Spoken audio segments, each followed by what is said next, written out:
Have you recently purchased a new TV and felt overwhelmed by all the picture settings? Hey, I'm Alex from RTINGS.com, and I have felt your pain. Today, we're showing you the core TV settings that matter and what you should set them to if you want an image that respects the creator's intent without needing to pay hundreds of dollars for a professional calibration. Right off the bat, it's important to make the distinction between changing basic settings and properly calibrating your TV. Real calibration requires hundreds, if not thousands of dollars worth of tools. You can also hire a professional who already has those tools, but that's usually costly and not necessary for most people. This video is about adjusting basic settings, and by doing so, you can often make your image look close to how it should. We'll cover SDR and HDR separately because many TVs change or lock settings once HDR kicks in. This video is mostly focused on watching movies and shows, but we'll also touch on the different settings for gaming and sports. So, what should you change first? What should you leave alone? And what's the fastest way to get solid image quality? Well, before touching anything, there are some things to remember. First, start from a clean baseline.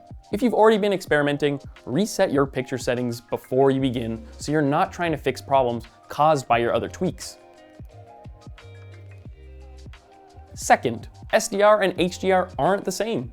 When HDR content starts, many TVs automatically switch modes and change what settings you'll even apply. So you'll usually tune SDR first, then check HDR and Dolby Vision afterward. Start with setting the picture mode because it has the biggest impact on the TV's overall look.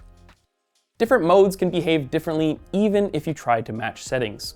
For the most accurate baseline, use Filmmaker mode. Most TVs on the market for the past few years have this picture mode, which is designed to respect the filmmaker's intent. If your TV doesn't have Filmmaker mode, use a picture mode like Cinema, Custom, Movie, or Professional.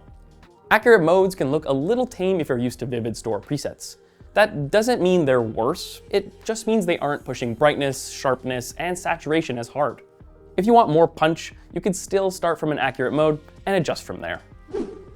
After you've chosen a picture mode, the next step is to make sure that certain settings are disabled. We know it might feel weird to buy a new TV with all these fancy new settings, just to turn them off, but these optional settings usually do more harm than good if you're striving for accuracy. You'll usually see names like power saving, energy saving, eco mode, ambient light sensor, adaptive brightness, or sometimes auto brightness. The benefit is obvious. In a bright room, the TV can push brighter highlights, and at night, it can dim down so it's easier on your eyes. A lot of people genuinely like that. The downside is consistency. When you're trying to dial in a stable picture, these settings can make the TV look different from scene to scene, or even minute to minute as the room lighting changes. To get the most consistent image, turn these energy savings off. Then, once you're happy, you can decide if you want to re-enable something like ambient light sensor. Just know that once it's on, your TV is allowed to move the goalposts. On top of those pesky energy settings, make sure that all other enhancements, such as motion interpolation, are disabled. If you're using an accurate picture mode, these are usually off by default, but it's a good idea to double check. Now that you've chosen your picture mode and disabled optional enhancements, it's time to adjust the settings that really matter. When adjusting SDR settings, you can play an SDR video or even have your TV displaying a menu that's SDR. It doesn't matter as long as your TV isn't accidentally in HDR mode. Settings, like contrast and black levels, are almost always set perfectly out of the box, so there's usually no need to touch those. Now, let's talk about gamma, because it's one of the most misunderstood settings on a TV. Gamma controls how the TV distributes brightness from dark to bright in SDR. It decides whether midtones look a bit brighter or punchier, or a bit darker and more cinematic. This is not the same thing as brightness or contrast. It's more like the TV's overall shading and depth in SDR. The proper gamma setting to use really depends on the lighting conditions in your room. If you're in a dark room, use BT1886, which is the standard gamma setting used when movies and shows are mastered. If your TV doesn't have BT1886, you could use the very similar 2.4 setting. If you typically watch movies in a brighter room, use gamma 2.2. which gives you a brighter image overall without severely impacting image accuracy. Next up is color temperature. This is usually set properly if you're using an accurate picture mode and gives your TV a bit of a warm look. Color temperature changes the overall white tone.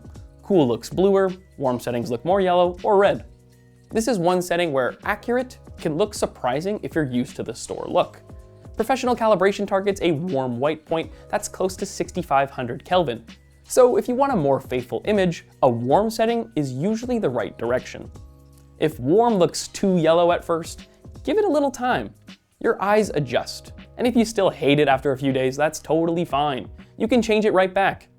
If you want to know exactly what to set this at for your specific model, check out our TV settings pages on our website for a starting baseline.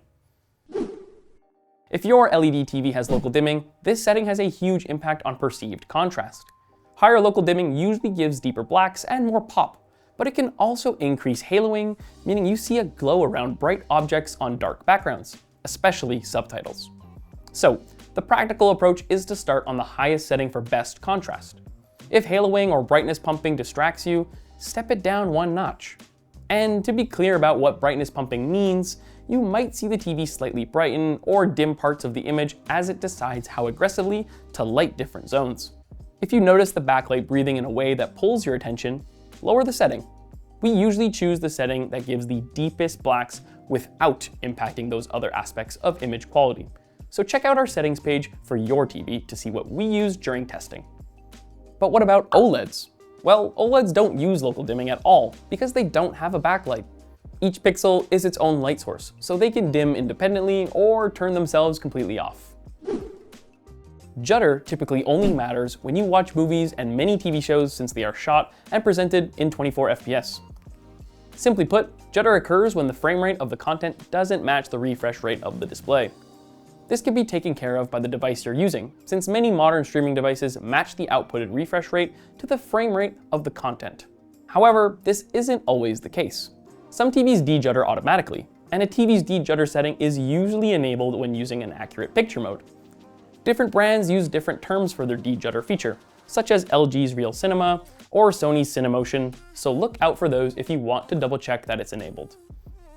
Judder only matters when watching 24 FPS content like movies and shows and isn't needed for sports or gaming that are in 60 FPS or higher. The last step is to set the overall light output for SDR. On LED TVs, this is usually called backlight. On OLEDs, it might be called OLED light, OLED pixel brightness, or on some brands, it's confusingly labeled brightness. We get a lot of questions about what brightness should be set to in SDR, but this really depends on the lighting in your room. If you're a purist in a dark room, you might want to target 100 nits, since that's what's used during the mastering process. However, that will look dim to many people, even in a dark room, and most people will need more light output to handle glare in a room with the lights on. In a bright room, raise it. In a dark room, lower it. The key point is that this doesn't usually change the TV's accuracy in a meaningful way. It mostly lifts or lowers everything together. If you have an OLED, you'll likely also see a peak brightness or peak luminance setting, which gives you additional brightness if you need it. However, these settings can negatively affect gamma tracking. They also tend to wash out colors on WOLED displays since the white subpixel is being pushed more. Also, this set it for your room logic is mainly an SDR thing. HDR is different, so let's get into that now. When HDR starts, your TV usually switches into a separate HDR picture mode, and a bunch of SDR rules stop applying. Some sliders behave differently, and some controls might be locked because HDR is built around a specific brightness curve, and the TV must decide how to map that curve to what your panel can actually show. Just like SDR, the first thing is to pick the most accurate picture mode. Make sure you're displaying HDR content to get access to the HDR picture modes. Start with the HDR version of movie, cinema, filmmaker mode, or similar. This keeps the TV from doing heavy-handed processing before we even get to tone mapping. Even though HDR behaves differently than SDR, a lot of the settings should be identical, so settings like contrast and black level should be set perfectly out of the box. Just like SDR, use a warm color temperature. If you have an LED TV, set local dimming to high, and make sure any de-judder settings are enabled. The biggest difference is to leave the brightness at maximum, since the HDR content itself is what primarily dictates the brightness of what you're watching. All of this also applies to Dolby Vision, which doesn't require any different settings other than using the most accurate Dolby Vision picture mode your TV offers. HDR uses what's known as a PQ-EOTF curve, which functions a bit differently than the standard gamma used in SDR. There isn't really any option to change this on most TVs, so you could just leave that at default. However, tone mapping plays a huge role in how HDR looks. Most TVs have at least a couple of options for tone mapping. Tone mapping is the TV solution to a simple problem. HDR content is graded to very bright targets, but your TV has a real brightness limit. So, the TV must decide what to do when the content asks for highlights that are brighter than the TV can actually display. That decision changes how HDR looks more than almost any other setting. Even though tone mapping can't be disabled entirely, you can adjust the behavior of the tone mapping by enabling dynamic tone mapping. When dynamic tone mapping is off, the TV typically follows its default HDR curve more strictly and aims for a more faithful presentation, giving you the most accurate HDR image. If you want a brighter and punchier image at the cost of accuracy, that's exactly what enabling dynamic tone mapping does. Gaming is pretty simple, since you could just use your TV's dedicated gaming mode. This gives you the best performance with the lowest input lag by disabling unnecessary image processing. However, the default settings in these game modes can be pretty over the top. If you want a more refined image, all our SDR and HDR settings also apply to your TV's game mode. If you're gaming in HDR, it's usually best to use HGIG as the tone mapping method. So, what is HGIG? Well, it's a guideline that tells the TV to stop doing its own tone mapping and let the console or game handle the HDR calibration instead. Here's the practical idea. With HGIG enabled, you calibrate HDR on your console or in the game's HDR menu, and the game tone maps to your TV's capabilities. The TV doesn't try to second guess it. That usually gives you the most consistent HDR gaming results and avoids the TV and the console both tone mapping at the same time.